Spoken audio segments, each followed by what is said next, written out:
चला तर बघू पुढचा प्रश्न. हा प्रश्न तलाठी एक्झाममधला 17 ऑगस्टला झालेला थर्ड शिफ्टमधला पेपरमधला हा एक क्वेश्चन आहे. ह्या क्वेश्चनमध्ये आपल्याला इथे क्वेश्चन मार्कच्या ठिकाणी काय येणार ते सांगायचं आहे. तर याचे सॉल्व्ह करण्यासाठी एस-यू-डब्ल्यू नंतर काय येणार ते बघायचं आहे. तर एस-यू-डब्ल्यूमध्ये 1 चा फरक आहे. तर डब्ल्यू आणि वायमध्ये 1 चा फरक राहणार म्हणून पहिलं अक्षर आपलं वाय येणार. नंतर टी, डब्ल्यू आणि झेड हा टी, हा डब्ल्यू आणि हा झेड यांच्यामध्ये 2-2 चा फरक आहे.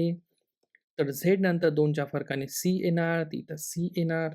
3, 5 आणि 7 नंतर काय येणार ते बघायचं आहे. त्यांच्यामध्ये 1-1 चा फरक आहे. तर 7 नंतर 9 येणार. तर आपलं उत्तर आलं आहे YC9 जे आपलं उत्तर बरोबर आलेलं आहे. हा पहिला प्रश्न आहे. असेच 25 टोटल प्रश्न या शिफ्टमधून मी इथे एक व्हिडिओ तुम्हाला लिंक दिसत असेल, यामध्ये मी एक्सप्लेन केलेले आहे. तलाठीचे 57 शिफ्ट झालेले होते. 57 व्हिडिओ मी आपल्या चॅनलवर घेऊन येणार आहे. तुम्ही चॅनलला सबस्क्राईब करून ठेवा आणि बेल आयकॉन दाबा. सोबतच व्हिडिओ आवडला असेल तर लाईक करा आणि मित्रांना शेअर करा.